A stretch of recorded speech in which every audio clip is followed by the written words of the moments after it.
What is a bequest? The noun bequest and the verb to bequeath are terms most often associated with the writing of a will. Essentially, they refer to the language in your will which states how your physical property, usually not your money, will be distributed after your death.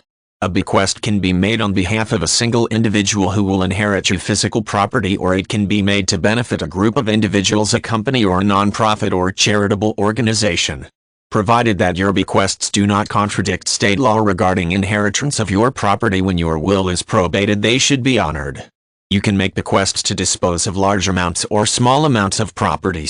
You might, for instance, make a will stating that your son becomes the owner of your chalet in Switzerland.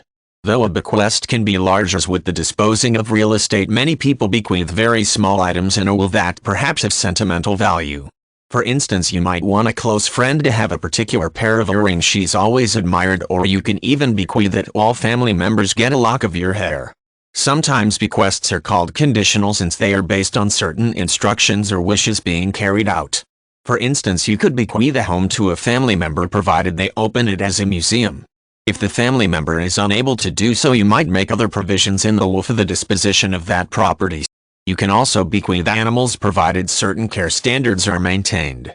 Another term associated with bequests is residuary bequest. This is the estate that remains after you make specific statements about distribution of property. You may then ask for distribution of residuary property to spouses, heirs, family members, or organizations. If you are adamant about certain property belonging to a certain person after your death, it's a good idea to state so in a will, since anything not included in a bequest becomes residuary property and may be disposed of by heirs in any manner they see fit, even if you've informally asked them to comply with your wishes. If you have extensive bequests that you want to make, it is extremely important to have a lawyer draw up your will. The lawyer can determine which property disposition statements you make are legal within the state you are resident and whether any heirs may be able to challenge a bequest. For instance, if you are married or under guardianship of another person, you may not legally be able to make any bequests. Property and inheritance laws may override bequests if you have a spouse or children who survive you, and if someone else has power of attorney or guardianship of you, any bequests will probably not survive probate, since you may be deemed of unsound mind when creating your will.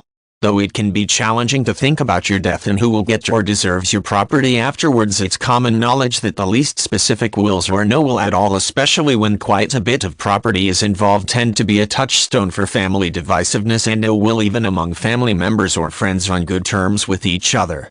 The last thing you want to leave your heirs with is a family squabble or debate. Therefore, making bequests and making clear your wishes can help smooth strained relationships in what will already be a difficult time for those who survive you.